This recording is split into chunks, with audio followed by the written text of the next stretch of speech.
Bonne année! Content de vous revoir en 2020. Je pense qu'on va prendre l'habitude de dire 2020 au lieu de 2020 à partir de maintenant. Ce matin, nous avons, comme il a été mentionné, le privilège d'assister à un baptême au premier dimanche de l'année 2020. C'est merveilleux. Et je vais quand même apporter un message sur le début de cette nouvelle année. Nous sommes déjà rendus au premier dimanche du mois de janvier. Ce matin, je me suis dit déjà le 5 janvier, aujourd'hui.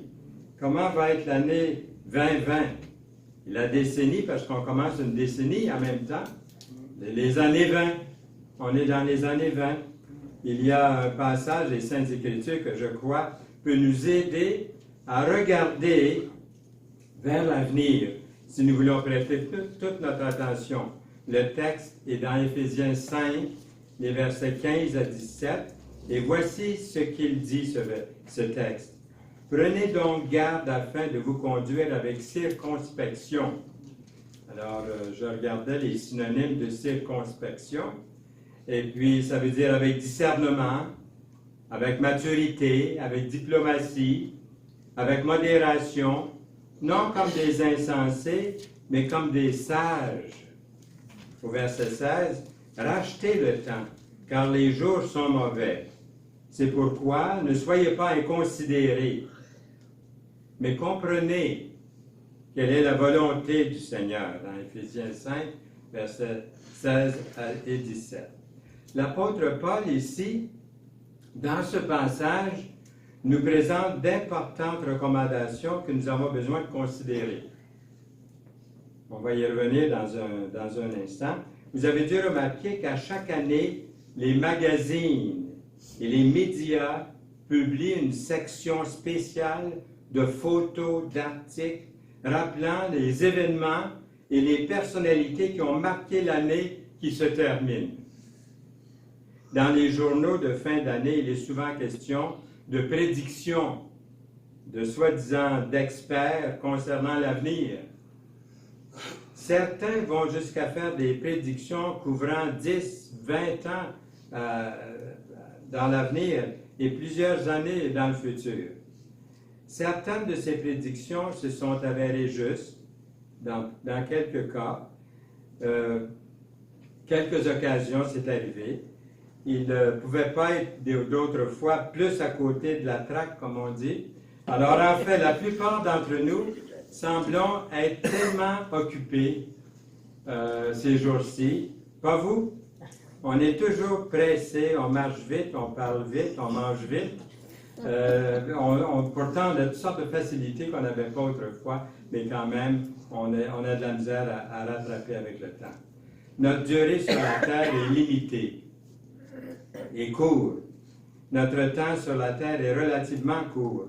Le psalmiste dit, l'Éternel, dis-moi,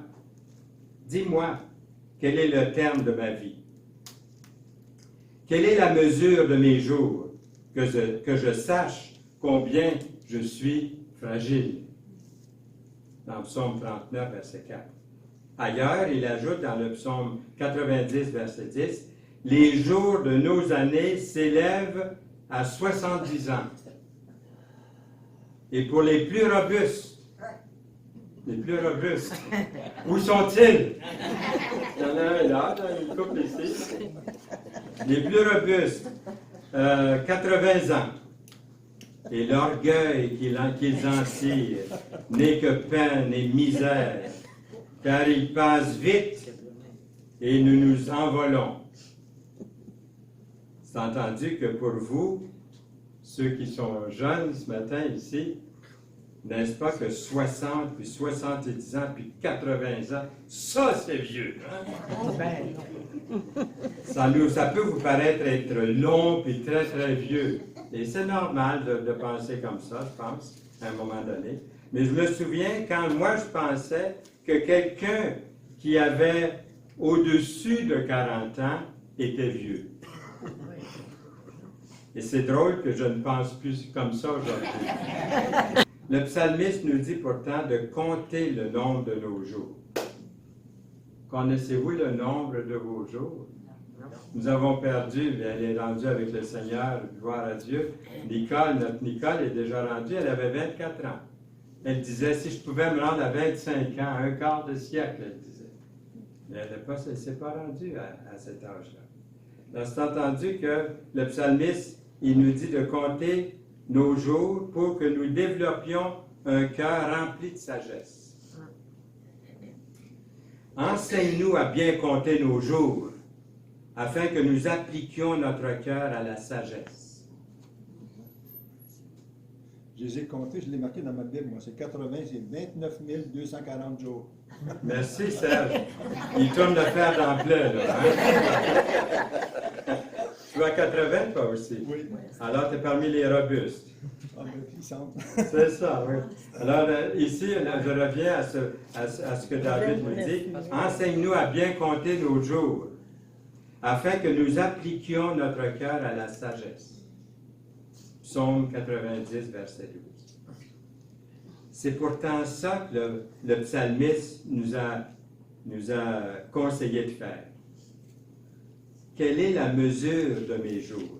Et Serge les a comptés, voyez-vous, dans le psaume 39, verset 4. En fait, la Bible nous dit qu'on ne sait pas ce que sera demain, parce que demain ne nous appartient pas. Vous ne savez pas ce que votre vie sera demain. Vous êtes en effet comme un léger brouillard qui apparaît pour un instant et disparaît ensuite. C'est écrit dans Jacques, chapitre 4, verset 14, en français courant. Dans la Bible en français courant. Tout ce que nous avons, c'est maintenant. C'est l'instant maintenant là, que nous avons. Et regardez comment est-ce qu'on en profite ce matin. Nous sommes ensemble, dans un lieu béni du Seigneur, dans l'Assemblée, nous sommes ici réunis en son nom, et Jésus est parmi nous. Nous sommes venus le glorifier, le prier, recevoir un enseignement, communier les uns avec les autres, cette communion fraternelle si chère entre nous. Ça voudrait dire que notre temps sur la terre a une très grande valeur, car notre durée dans ce monde-ci est vraiment limitée. Comment retirer la meilleure partie de chaque occasion qui se présente à nous? Paul nous dit que nous devons racheter le temps. Et il donne une raison, car les jours sont mauvais. Éphésiens 5, 16. Jésus nous dit que Satan est un voleur et un brigand. Et l'une des choses que Satan essaie de faire, c'est de vous voler du temps. Parce qu'il sait que votre temps est court et précieux. Pensez au temps gaspillé à des choses futiles. J'aime autant pas y penser trop, moi-même. Ou même penser au temps perdu à s'inquiéter des conséquences de nos erreurs, des bêtises qu'on a pu faire, ou de nos péchés. Satan est un voleur de notre temps et un brigand. Il n'y a pas seulement le péché qui nous vole du temps, quelquefois même de bonnes choses peuvent nous faire perdre un temps précieux. Vous vous souvenez, Jésus est allé chez Marthe et Marie et Lazare. Il s'est assis, Marthe s'est assise à ses pieds, captivée par les paroles que Jésus prononçait. Pendant ce temps-là, vous vous souvenez, Marthe était dans sa cuisine, en train de préparer le dîner, en train de préparer un repas. Vous connaissez bien l'histoire, Marthe devient frustrée parce que Marie n'est pas dans la cuisine avec elle pour lui donner un coup de main. Pourtant, si vous lisez tout le contexte, on voit que Marthe était vraiment une femme au Seigneur, elle était vraiment une bonne chrétienne, si on peut dire entre guillemets. Elle se plaint à Jésus ici pourtant, elle dit, « Seigneur, ne te fait-il rien que ma sœur me laisse seule pour servir? Dis-lui donc de m'aider. » Dans Luc 10, 40. Le Seigneur lui répondit, « Marthe, Marthe, tu t'inquiètes et tu t'agites pour beaucoup de choses. Une chose est nécessaire. Marie a choisi la bonne part qui ne lui sera point ôtée. » Marie a choisi la bonne part. Pensez-vous que Marthe commettait un péché parce qu'elle était dans sa cuisine, a préparé un bon repas? Certainement pas. Mais voici le problème. Elle était tellement préoccupée avec ce qu'elle était en train de faire qu'elle ne réalise pas que Dieu, le Fils, le Créateur de l'univers, est dans son salon. Ça vaudrait la peine de prendre quelques instants avec lui. Est-ce que ce n'est pas l'erreur que vous et moi nous faisons quelquefois? On est pris ici et là, puis il nous arrive de négliger ce temps précieux concernant les choses éternelles.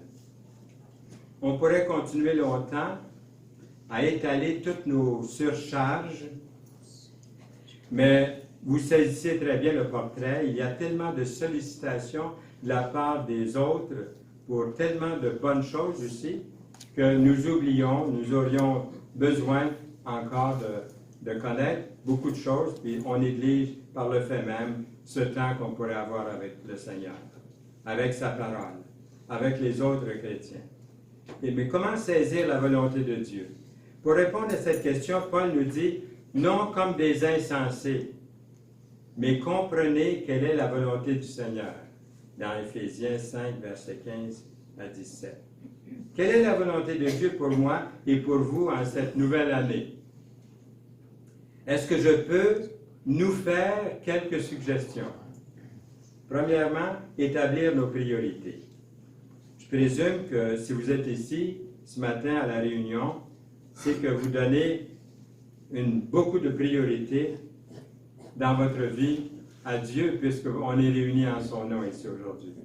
Vous établissez des priorités, vous devez décider ce que représente Dieu dans votre vie.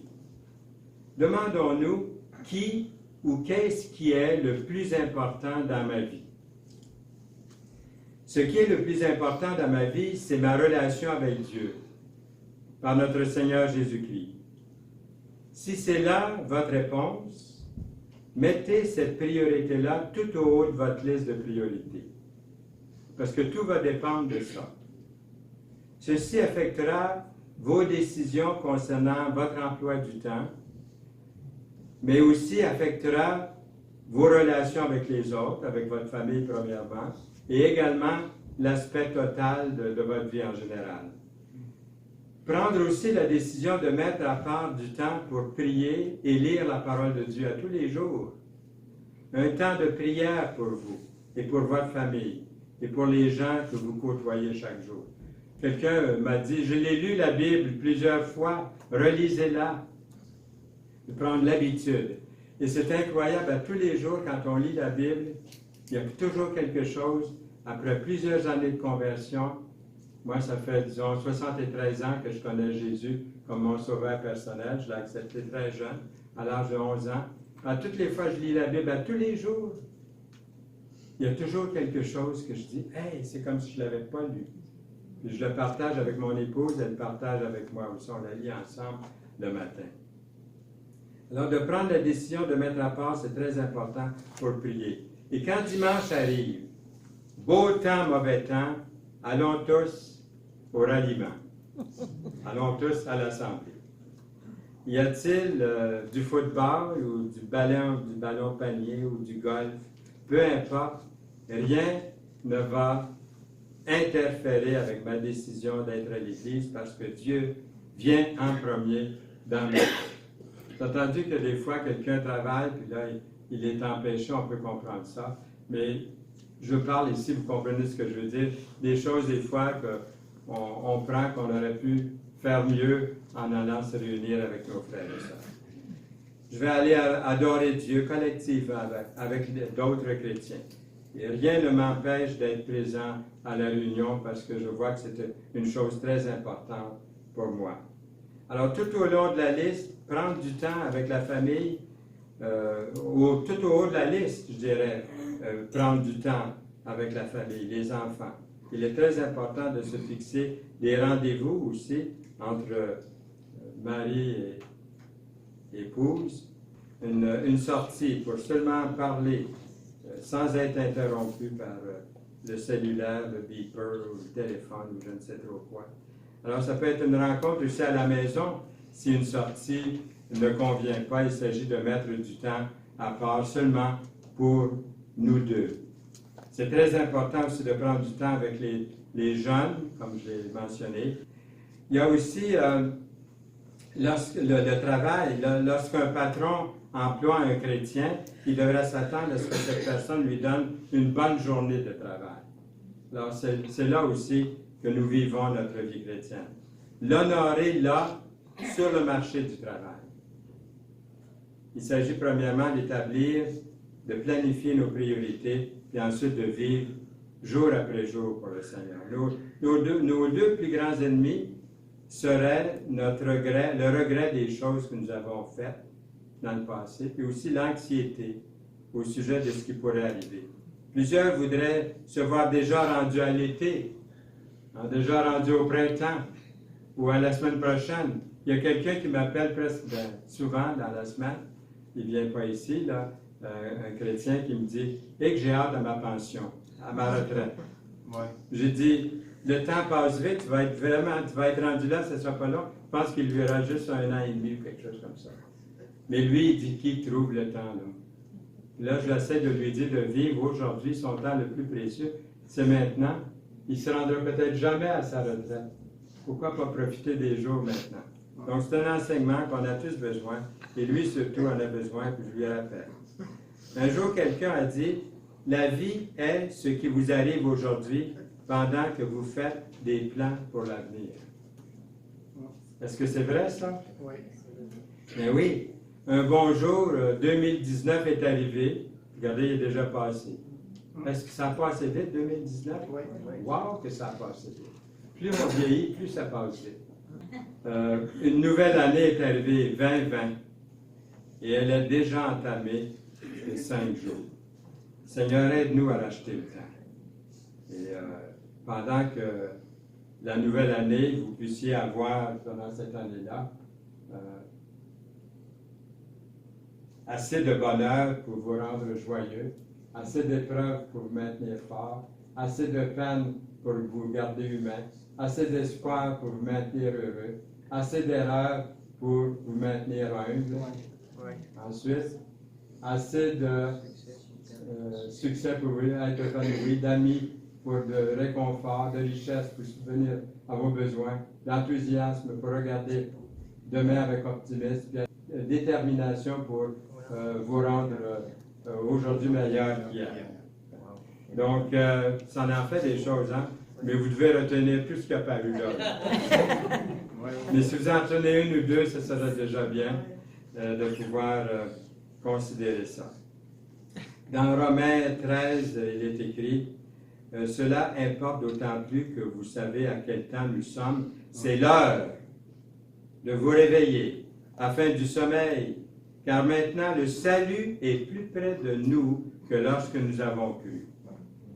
La nuit est avancée, le jour approche, dépouillons-nous donc des œuvres des ténèbres et revêtons les armes de lumière. » Dans Romains 13, 11 et 12.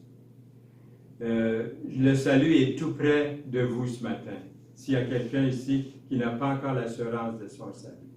Jésus dit, « Je suis la lumière du monde.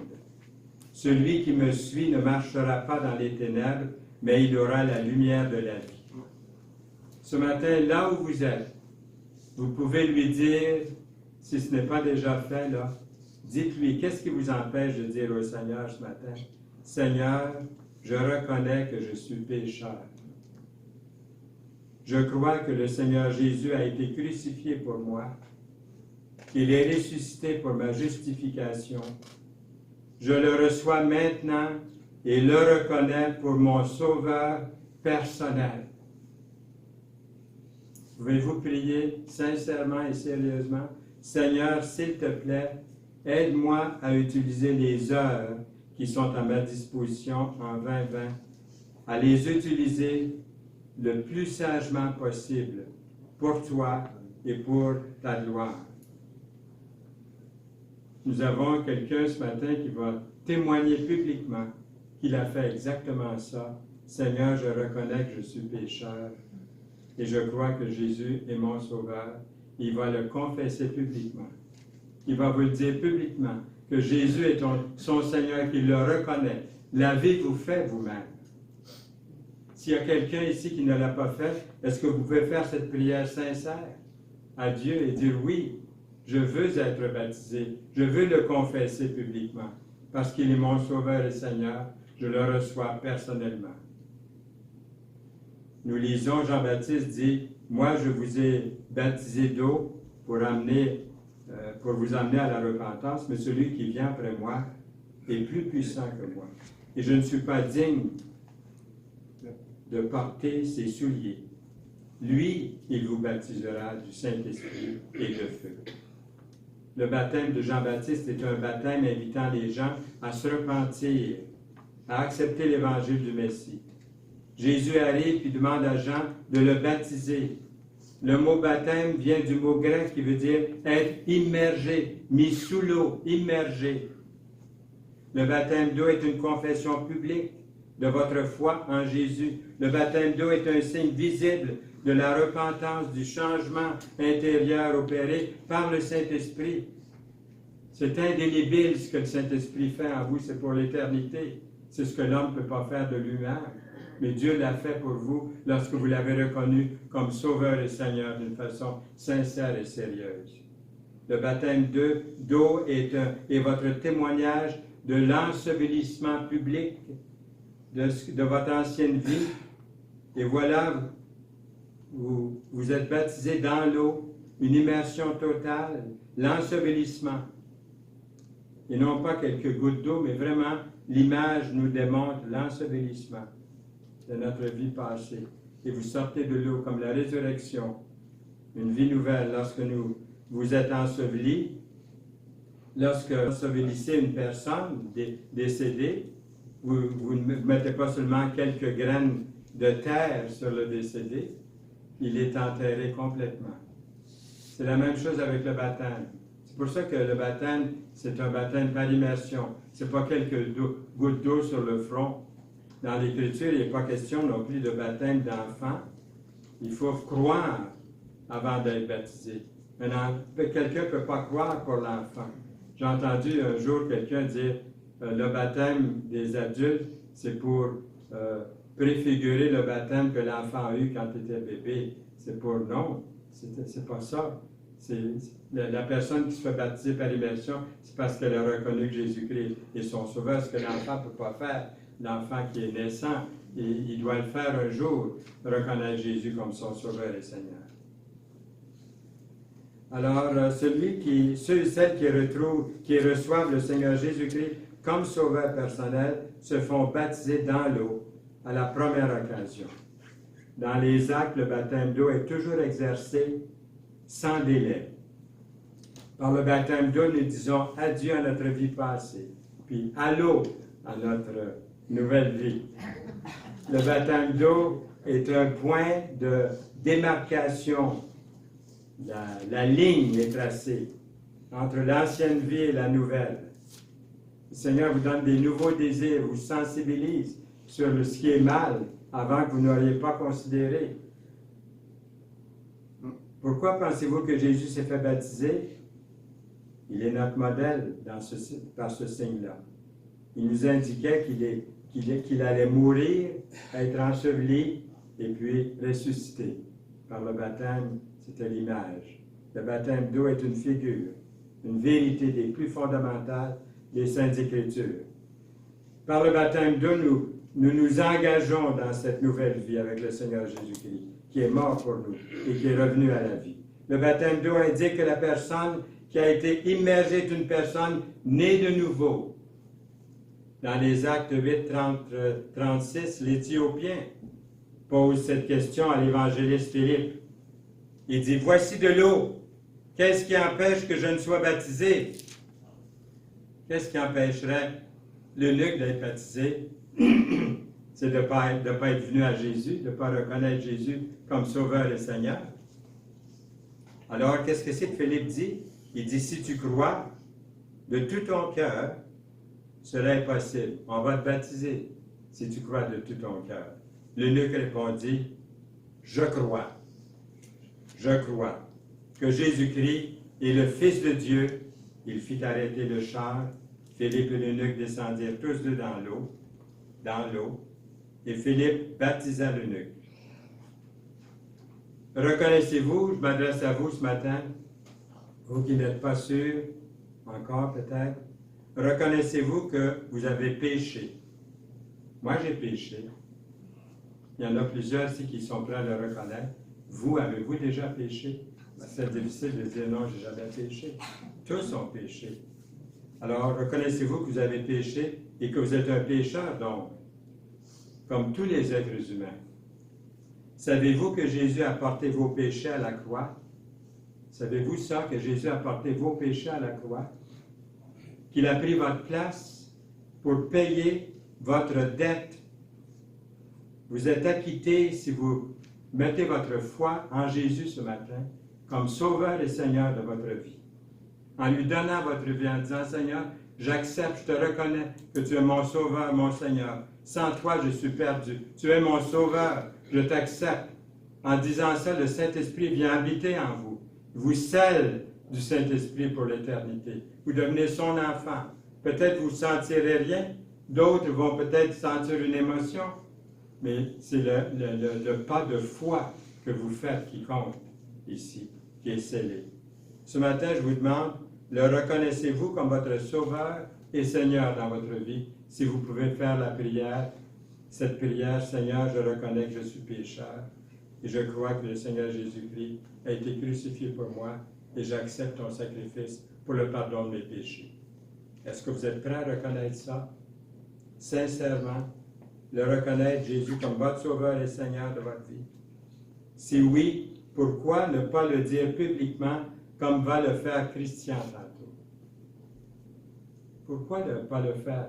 Si vous êtes sûr que Jésus est votre Sauveur, pourquoi ne pas parler aux anciens ici, à un des diacres, à un des anciens, puis dire, j'ai compris que Jésus, et je crois que Jésus est mon Seigneur et Sauveur, et je désire le dire publiquement dans les eaux du baptême.